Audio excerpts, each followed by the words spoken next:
Testing. Okay.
Good evening, everybody. I'd like to call the meeting to order. Please rise for the Pledge of Allegiance.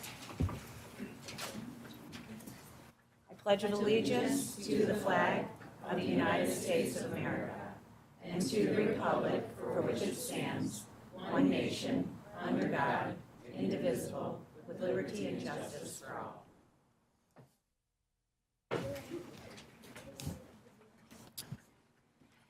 Can I have an approval of the agenda, please? So moved. All in favor? Aye. Opposed? Motion carries. Next, we have Student Council. I thought I saw Michelle sneak in. Hi, Michelle. How are you tonight? Hi, I'm good. How are you? Good. So we had a few events going on during November and coming up for December. Right now, we have our can drive that ends December 15th. It started on November 1st, and all the cans are going to Sacred Heart Food Pantry. We also have our Boone Supply fundraiser, which is our online fundraiser that supports the Student Council. And every year, we give each teacher or staff member a Christmas gift from the Student Council. So each member of Student Council chooses a staff member to buy a Christmas gift for. It's nothing extravagant, but it's just something to show our appreciation for the staff. And then our main event for Christmas is our talent show, which we renamed to the variety show because it's not just about like showing off your talents, but also just performing a variety of whatever the kids want. So this year we're actually going to have a prize of $100 for the first place prize. And if anyone wants to go, it's December 22nd from 9:30 to 10:45 a.m. And that's it. Thank you. Thank you, Michelle. Have a great one. And is there anybody from the middle school here? Report? No. Okay. Next, we go to public participation. Okay, seeing none, we'll move on to information and discussion. We have the Student Council State Leadership Conference student trip, and we have Amy Seguin here to fill us in. Hi, Amy, how are you? How are you? Good. Pitching in for Stacey Mesker, who's at a DCTC event tonight. I'm pretty sure she's already presented. But this is the annual state conference for Student Council. It's Student Council and National Honor Societies actually is the organization. The school Student Council has been going for as long as I've been here. We have usually between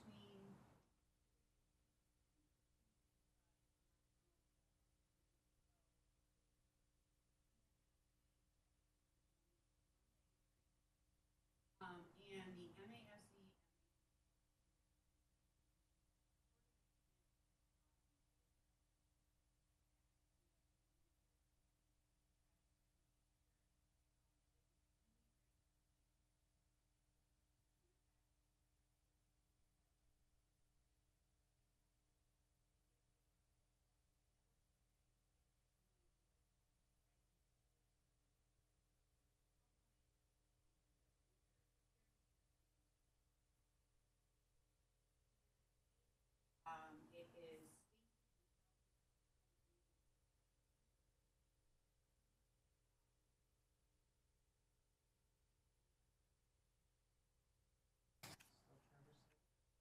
It is Grand Rapids, Amway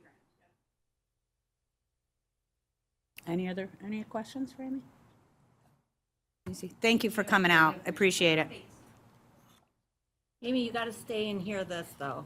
You're going to be so proud when you Okay. Yeah, you got to stay. Sorry. I don't know if you have plans or anything, but I don't know if you're- I think you're going to love it. I think you're going to love it.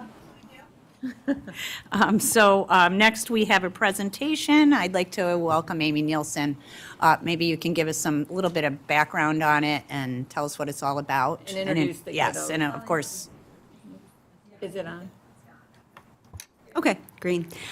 So I'm Amy Nielsen. I teach fourth grade at Meridian, and I have 5 wonderful, brave students here with me. So I'm going to introduce them first. So this is Lewis, Gordy, LMA, Anna, and Lily. And as you know, we have a new ELA curriculum this year. It's called Wit and Wisdom, and one of the big parts that we've noticed about it is it has something called a Socratic seminar. And that basically means that the students read a story many times, or they may read a poem, and then they're given a couple of questions, and they have about 15 or 20 minutes to think about the questions. You can see that the kids have their papers that they did in class today.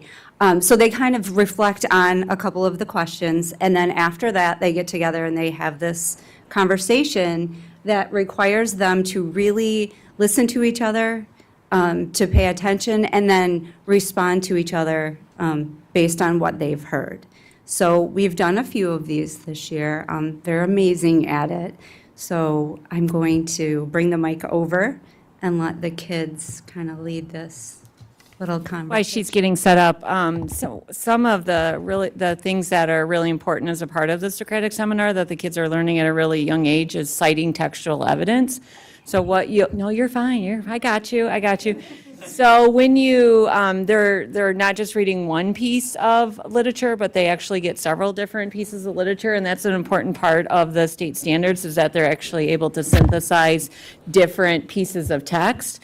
That could be, one could be nonfiction, one could be fiction. And then when they have their conversations, they're not just speaking about their ideas or their opinions, but they have to back it up with evidence from the text, which is the high level, higher order thinking that they have to really do, and they've been practicing. And Mrs. Kalis and I were both able to go see Mrs. Nielsen's class in action, and we were so very proud of them, and we were like, we got to have everyone. We have to have the listening audience as well as the board, to see how great our kids are. So, all right.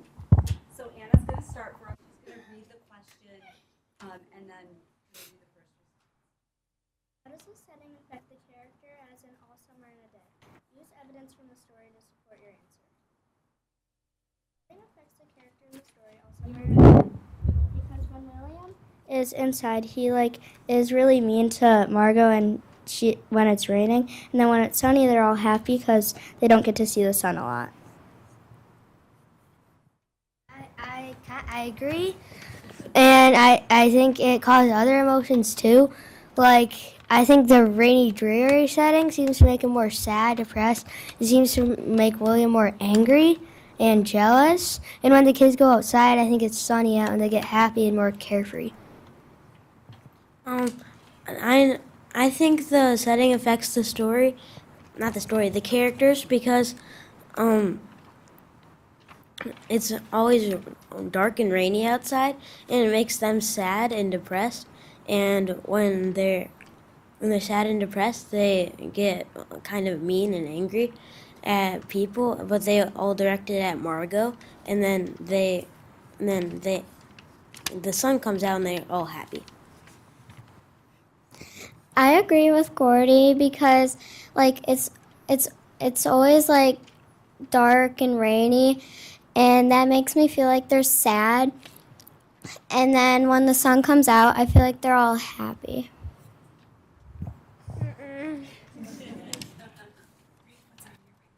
No. You can do it. No.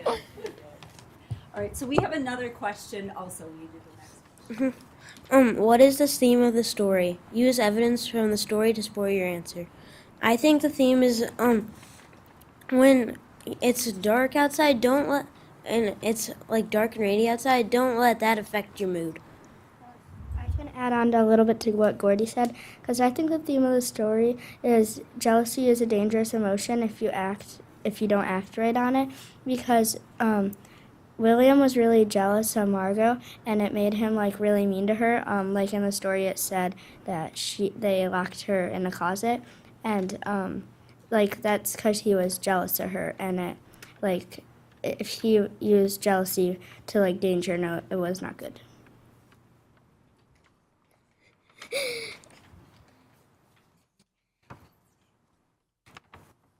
I agree with Anna because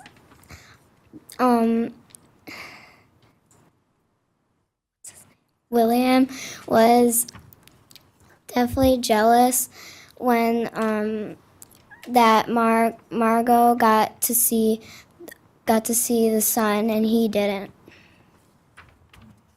I agree with both of them, but I think it's more focused on the sun and not his jealousy. I think the theme is that the sun will eventually come out because you need it to survive, don't you? Because you need warmth from it, and it's eventually got to come out one day.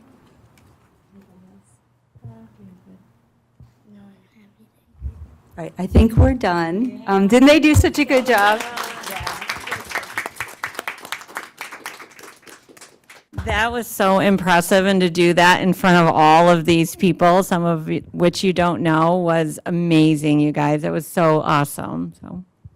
You guys enjoy doing the Socratic seminar in class? Yeah, some good conversations. Well, you did great. You did great. Thank you so much for taking your time, and thank you, parents, for taking the time to bring them to see us tonight. Thank you, Ms. Seguin, for staying. I just know these are the kiddos you have coming to you guys, and I know Socratic seminars are things that you do in your classrooms, and I just thought it'd be awesome for you to be able to see. Yeah, yeah. Good job. Thank you.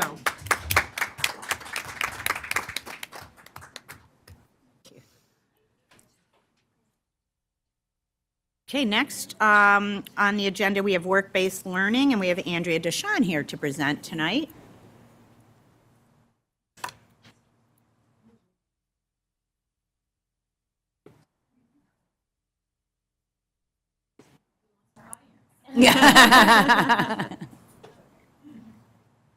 All the viewers are out there. Yeah. So thank you for having us. I'm Andrea Deshawn. Oh, thank you. Andrea Deshawn, Student Advancement Coordinator at Grosse High School. And joining me tonight is two of our esteemed seniors who are in our work-based learning program. Isaac Preventh is here. He'll speak a little bit about his experience, and Brian Jakunskis will speak about his experience as well. So thanks for joining us. Okay, so we currently have 8 students in work-based learning and the potential for 3 more in the next semester with our developing partnerships. And as I obviously was putting this together, I immediately thought of the Brady Bunch, and then I thought, these kids don't probably even know what the Brady Bunch is. And here I am, I'm Alice in the middle, right? Keeping house over all the work-based learning kiddos. But all seniors, and we're gonna tell you a little bit about our program. So the objectives of our program is, of course, enforcing and enriching technical and career skills, giving students workplace exposure, helping students gain those employability skills. But probably more importantly, it pairs students with industry professionals, and those professionals model and exemplify both the technical skills needed in the workplace, but also those soft skills as well in the workplace and beyond.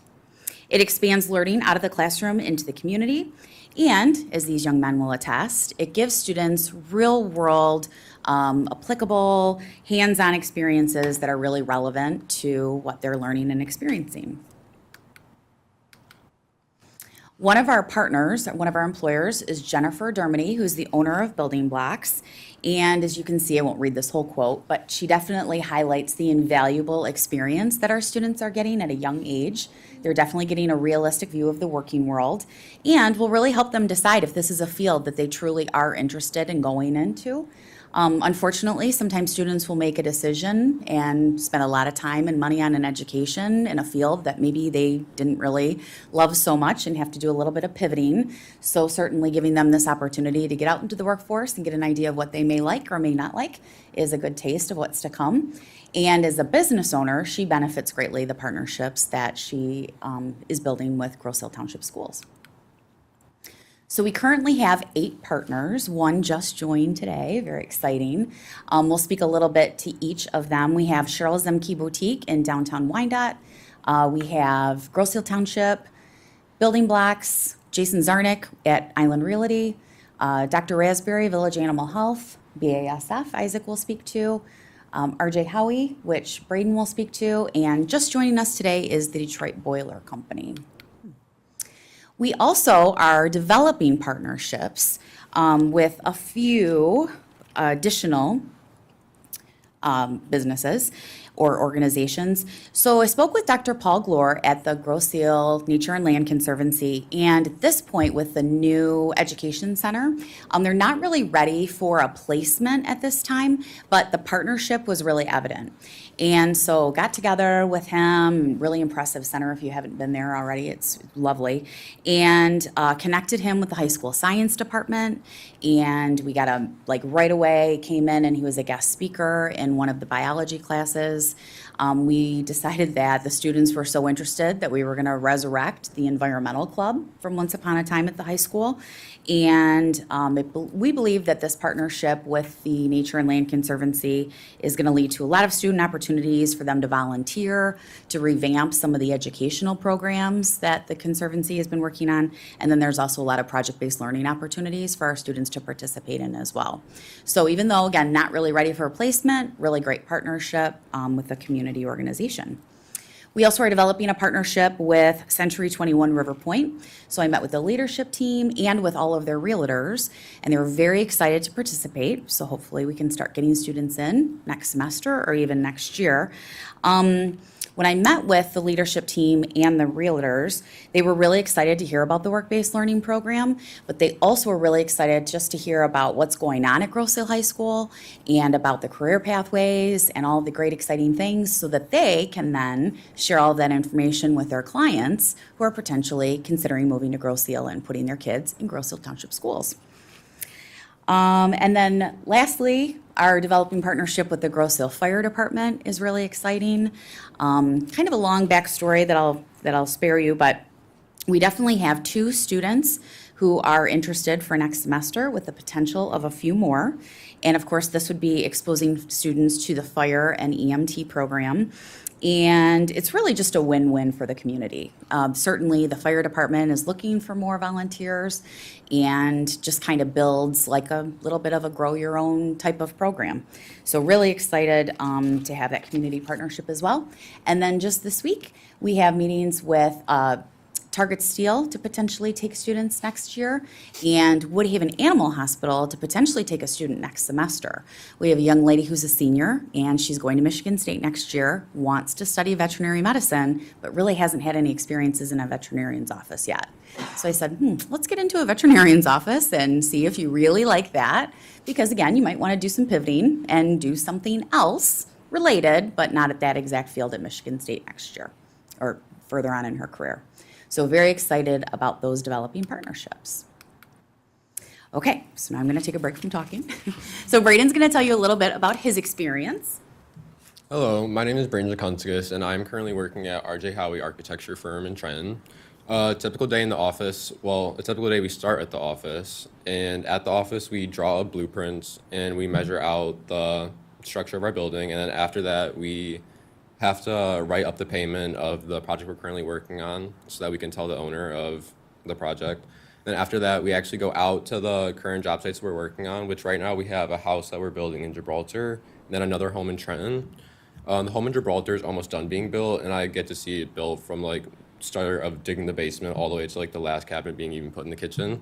And then after that, like I said, we go out into the Trenton job site, which then we just monitor the workers and make sure they're doing everything properly. And yeah, that's it.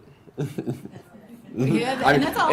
that's all, but it's a lot of fun. I do suggest that kids do work-based learning because, like Ms. Jashan said, you don't know if it's something that you'd want to do. And architecture was not my first choice actually, but now that I'm into this, it's definitely something that I think I want to pursue in college. So, thank you.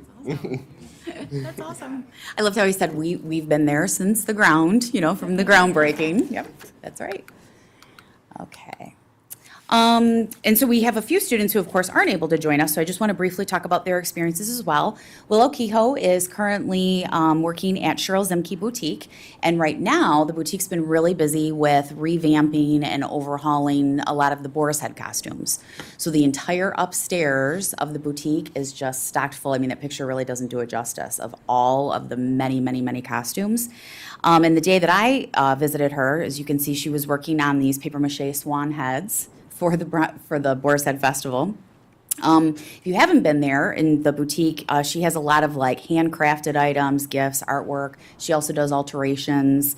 And Willow was potentially considering doing something in fashion design and may, continue down that path or may just move to something more design oriented. But it's definitely been a great experience for her to get that experience working at a fashion boutique.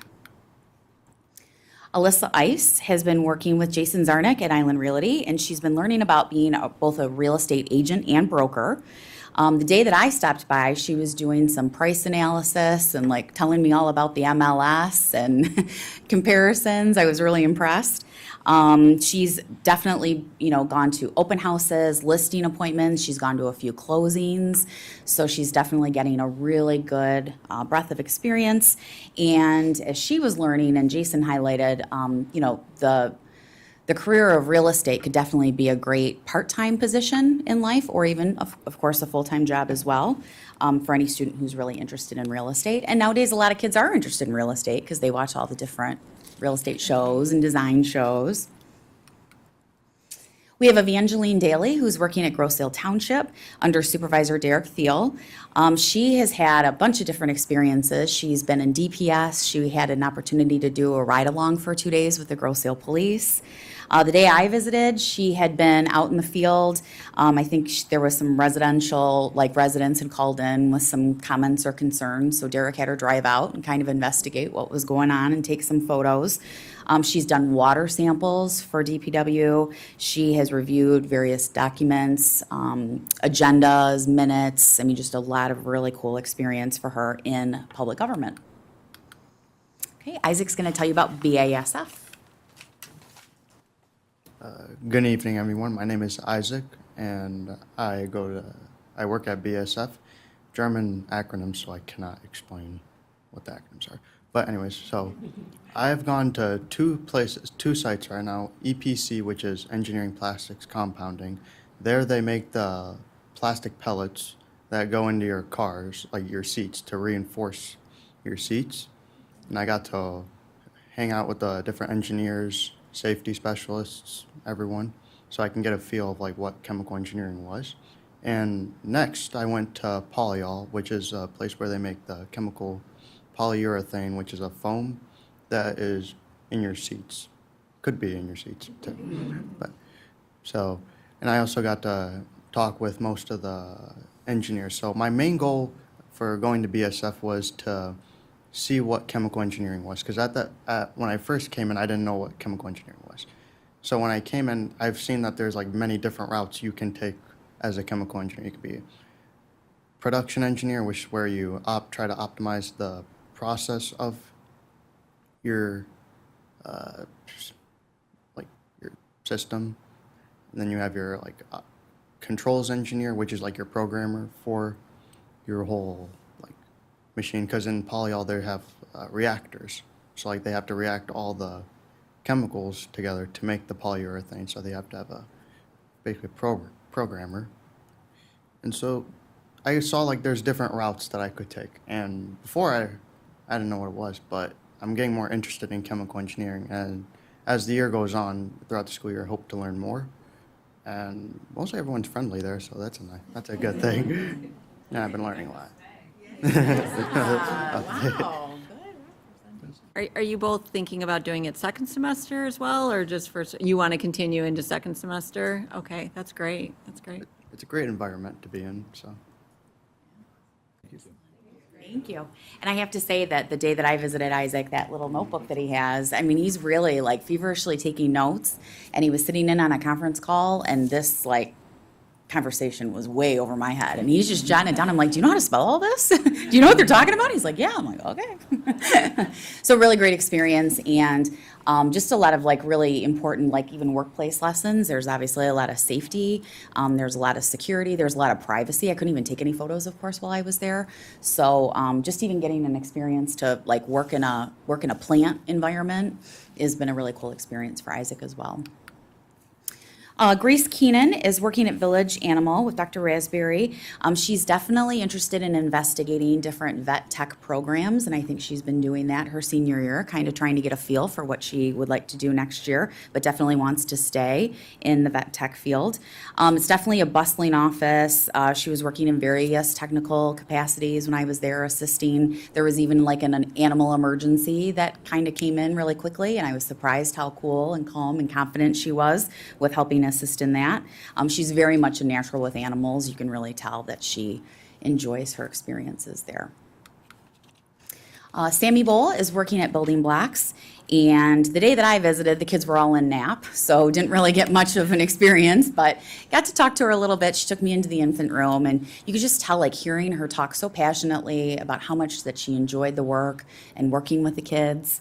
According to Jennifer, she has great rapport with parents, children, staff. She's assisting at a very hectic time of the day when kids are transitioning from nap to snack to pick up and coming off the bus from school, et cetera. She's really wonderful with children. Jennifer said she requires very little direction and the day runs really smoothly because of Sammy's addition. So that's a really, really great thing. Again, I could tell that she just has a great ease with kids. Definitely a natural for that, for her. And then lastly, again, we just acquired Detroit Boiler today, which is really exciting. So for Keenan Snyder, he's going to be supporting his family-run company.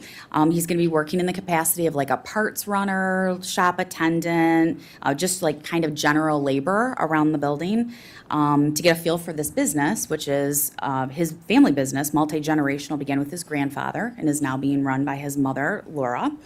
And of course, they make boilers for commercial and industry. And we really appreciate this new partnership with Detroit Boiler Company. So thank you so much for having us, and I have to give a little bit of a plug as well. But first, thank you to the school board, thank you Superintendent Orr, thank you for our district leadership team, and for the administrators for just supporting our program, supporting our kiddos, like being so flexible and just accommodating, and really just granting kids these wonderful opportunities to have just a really cool part of their day that is a little bit unconventional and get to really see what the world of work is like. But now my little plug to the community for everyone viewing at home and for all of you, if you would be interested in hosting a student in your business or you have an associate or colleague that you may know, if you could please pass my information along to them or, reach out or give my information to them, would really appreciate the opportunity to make more connections amongst the community. Tell, like with the commitment that they have, when do they go? Because they're still in school. Right. And so So- even for the people, if you were to host a student, what that Of encompasses? course. Well, students are required to have 10 hours a week, but they can have no more than 24 hours a week unless they're 18 years old, because that's the laws for the state of Michigan for the employability of minors age 16 and 17. So most of our students leave around 12:30, 1 o'clock.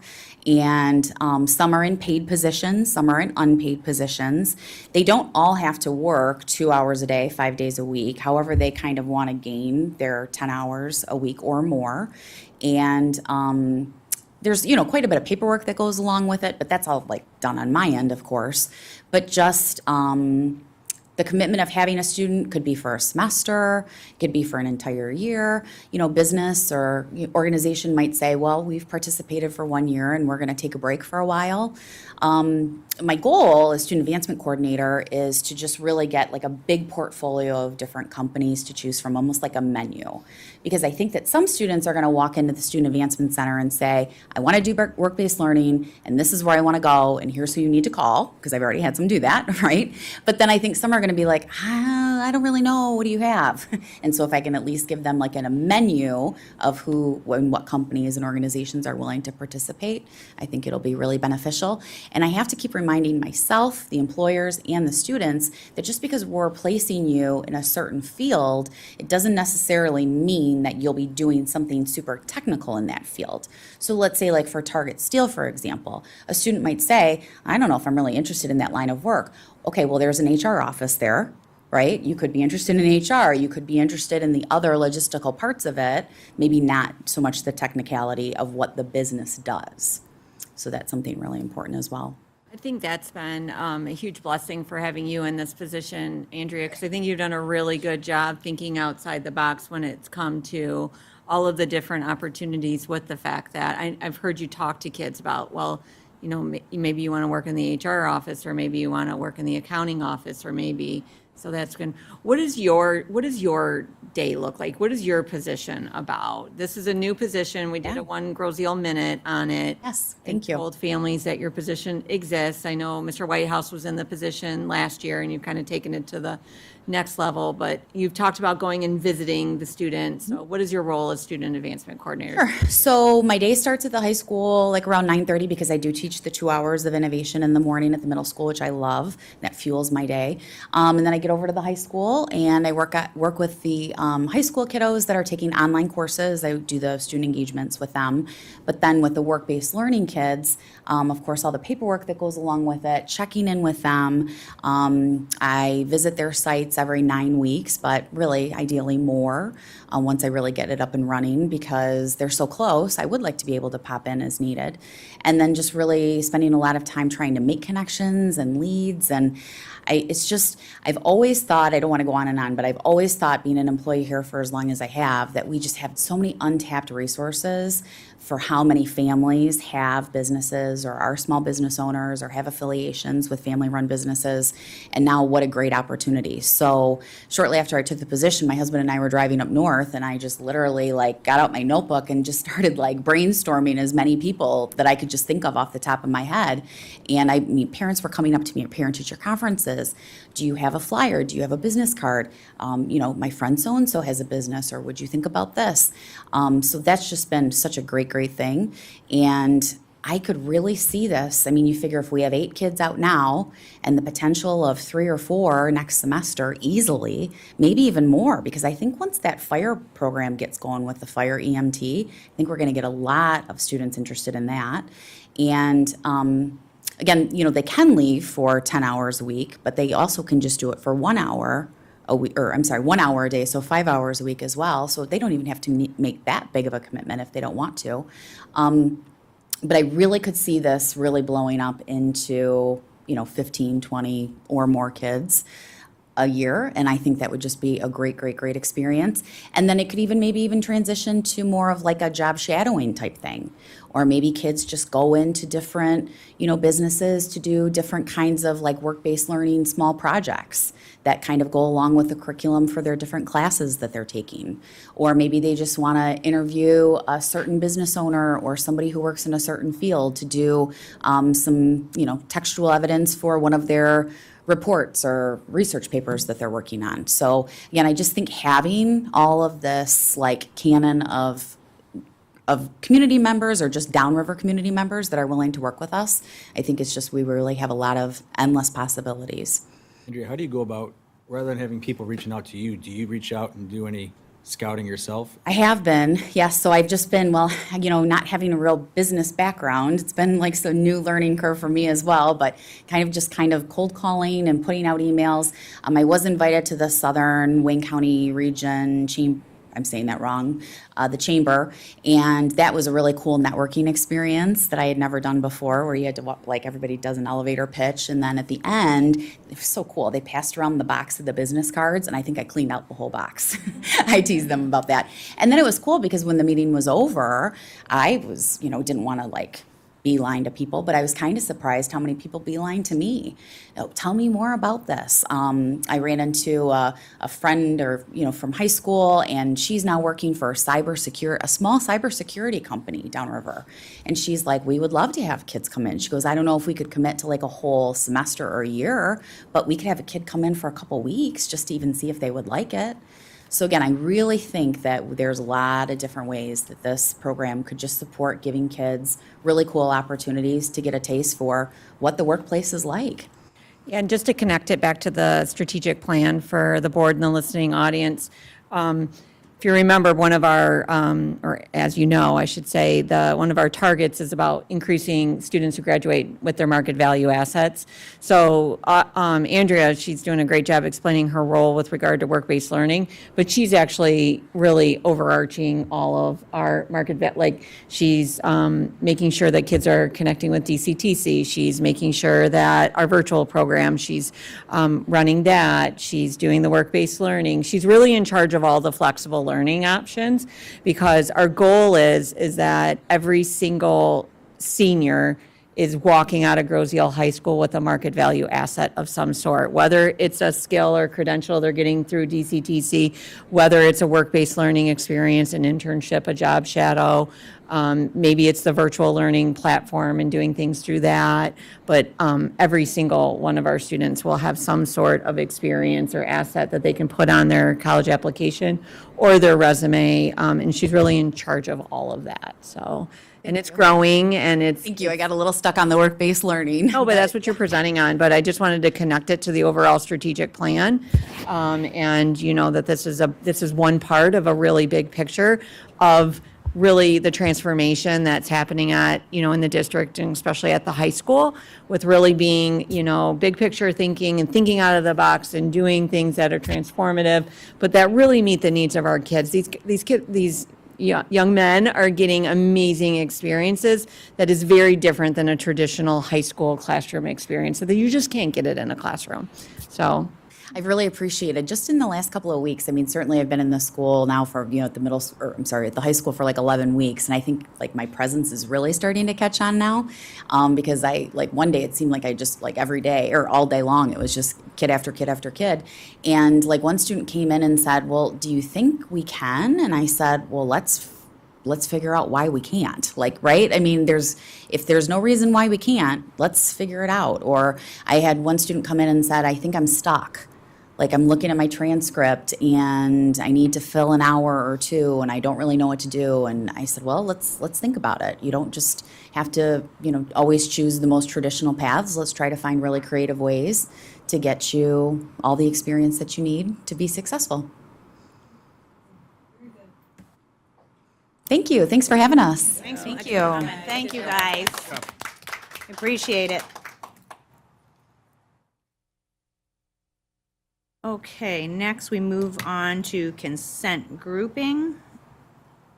I move that the Grosse-Ile Township Schools Board of Education approves the consent grouping items, which includes amended minutes for September 26th as presented. Support. Any discussion? I missed what was amended. The minutes for September 26th were just, Yes, it was, we did the first reading for the Neola policies that you're going to, fact that we did that. Okay. the first reading of the Neola policies. Thanks. Sorry, I just couldn't see what was different. Any other? Reminding me, I couldn't remember. Yeah, because I was like this. Any other discussions or questions on that? All in favor? Aye. Opposed? Motion carries. Next, we go on to action items. Personnel update. Can I have a motion, please? Move that the Grosse-Ile Township Schools Board of Education approves a personnel update as presented. Support. This is a resignation of Constance Sailors, high school special ed teacher, and excited that the new hire, Deborah Holbrook, custodian at Park Lane. Any other comments, questions? All in favor? Aye. Opposed? Motion carries. Next, we go on a traffic study. Can I have a motion, please? I move that the Grosse-Ile Township Schools Board of Education approve the expenditure list of $12,200. Support. Any other discussion? We talked about this at the work session.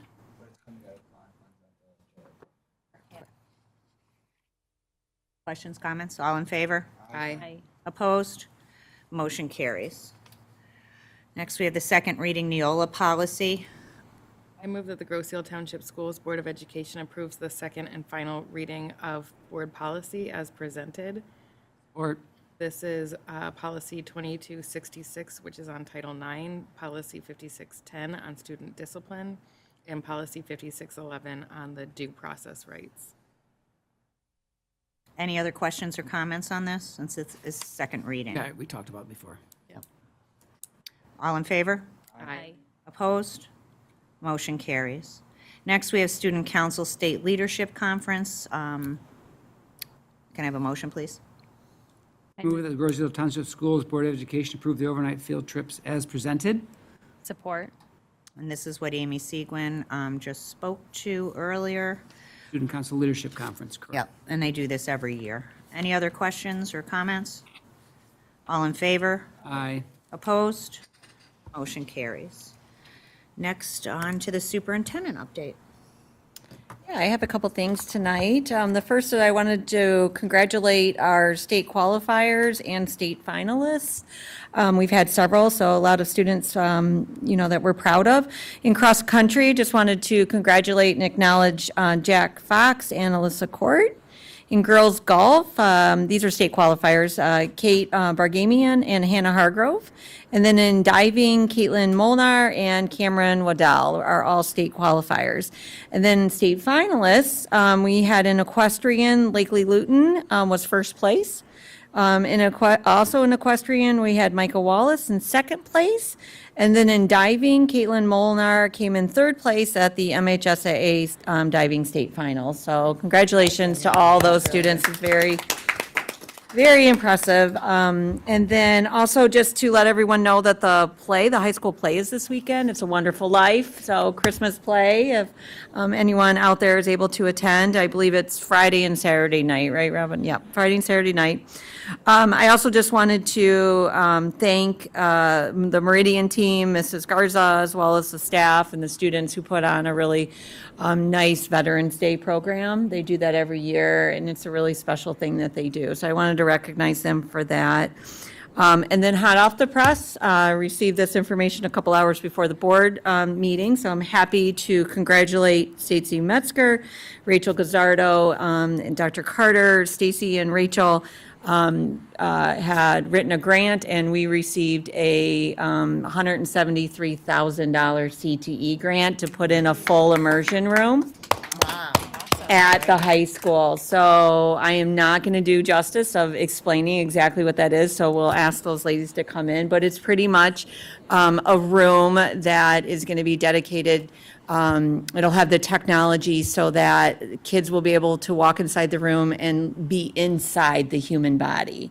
What can be inside a human heart. They're just completely immersed in it. So like I said, I'll let them kind of show some pictures and things like that, but we are super, super happy about getting that grant. So that's going to be an amazing addition. And I had to make sure Dr. Carter told them first. So I had that covered. So they're at the CTE Expo tonight. So, and then I wanted to thank Mrs. Nielsen for inviting both Mrs. Kalis and I into her classroom to see the kids. She was so proud of them. And I think you saw, and it was really hard to hear with the heat going and whatnot. So some things were lost in translation, but really what the students, what we saw and what they're working on, I talked about the citing textual evidence, and they agreed a lot with each other in this particular format, but really what you see in the classroom is some disagreement with respect. And then you also see minds changed when they hear the thoughts of others, all which are very important democratic values, right, that we need in our society, of just not sharing what you believe and having, one mind and never being able to change that mind. But these students are, not only are they, learning about the literature and the things that they're reading and being able to use those skills, but just having the skills to be, good citizens, I think is just a very important part of what we do in public education. And I'm glad we were able to recognize the students and thank Mrs. Nielsen, as well as all of the Park Lane and Meridian staff that are taking that wit and wisdom curriculum and really, giving it all they have to implement it with fidelity. It's great to see that the kids are really thriving in it. And then also Ms. DeShawn, just have to give her props. I mean, she's really killing it when it comes to this program. I think you can see her excitement, but her mind is just going, and she's going to take it. She's going to take this program really far, and she's a great fit for it. And it's really neat to see her getting her second wind. She was a great ELA teacher for us, but it's really nice to see a teacher get that second opportunity to make a difference, and that she is. So I just wanted to thank her. And then I also happened to be in Mrs. Deshawn's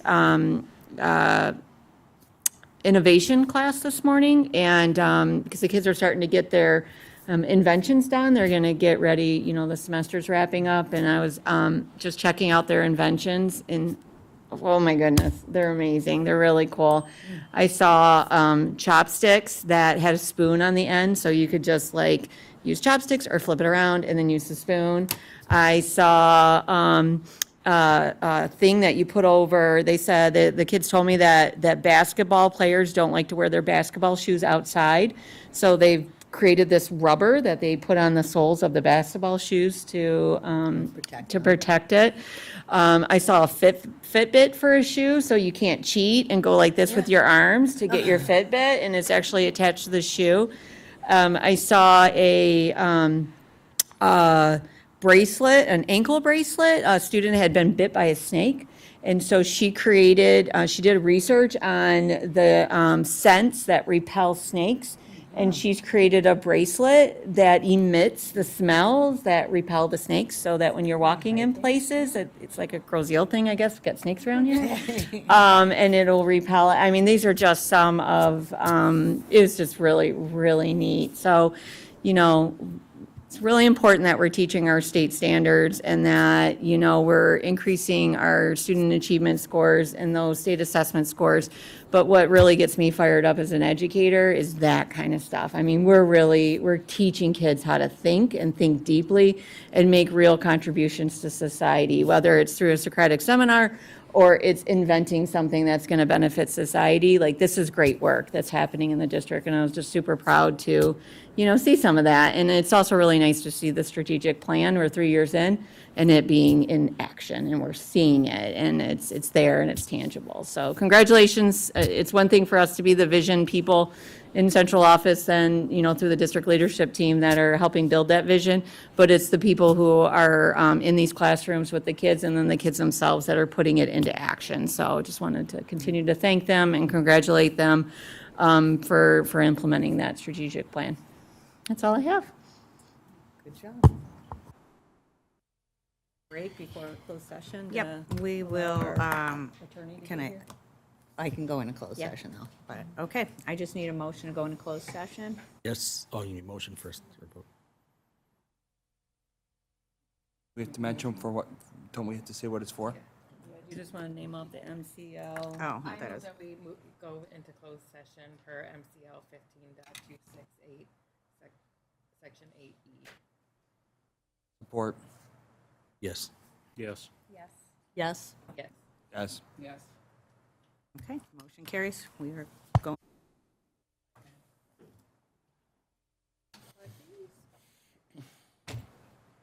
I have your mic